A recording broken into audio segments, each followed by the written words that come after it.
अस्सलाम वालेकुम, welcome to मेरी प्यारी सी दुनिया। कल रात में हम लोगों को दावत में जाना था, तो बच्चों का कपड़ा हमने दिन में ही सिल दिया था, लेकिन लेस का काम बाकी था थी नहीं, तो वो लेकर आए। फिर गिफ्ट पैक कराने गए, बच्चों का प्लाजो भी वहीं से पिको कराना था। सारा काम करके हम इतनी देर में घर आए हैं। हमना को लेकर गए थे तो थक गए थे एकदम, फिर आए हैं तो लग गए प्रेस के काम में, प्रेस व्रेस किया और एक एक करके तीनों बच्चों को तैयार करना। हमें तैयार करने में काफ़ी लेट हो गया, जल्दी जल्दी में इतना पूरा मेरा घर बिखर जाता है। लेकिन हम बिखरा हुआ घर छोड़कर चले गए। हमने सोचा चलो आकर देखेंगे, और अच्छा हुआ छोड़कर चले गए। निकलते निकलते हम लोगों को 9:30 बज गया था। घर समेटते तो और देर हो जाती।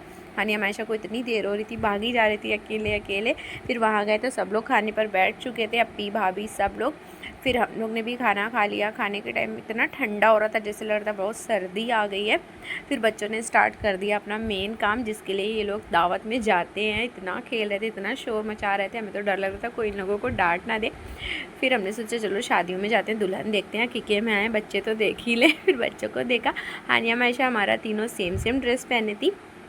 और फिर बड़ी चची इन लोगों को पता नहीं क्या ही इतनी ख़ास बात बता रही थी। सब इतना कान लगा के सुन रही थी, पर हमें कुछ भी नहीं सुनाई दिया, बस हम कैप्चर ही कर पाए। फिर हो गया सबका जाने के टाइम, चची पप्पू सब लोग जाने लगी, फिर हम लोग भी जाने की तैयारी करने लगे। और घर आए तो हानिया मायशा तो मेरी सो गई जल्दी से, लेकिन हमना का नहीं होता है टाइम सोने का, पता नहीं इनका क्या है। दावत में खूब सो ली और फिर घर में आके जग रही। ये इतना पाउडर फेंकती है कि हम इनके लिए सिर्फ ये 10 रुपये वाला पाउडर ही घर में रखते हैं, इसको भी छुपा देते हैं, लेकिन ये इतना रोती है कि देना पड़ता है। फिर इनकी लिखाई पढ़ाई पूरी रात चली है। इनको सोना ही नहीं होता है। अब मिलेंगे कल, बाय बाय।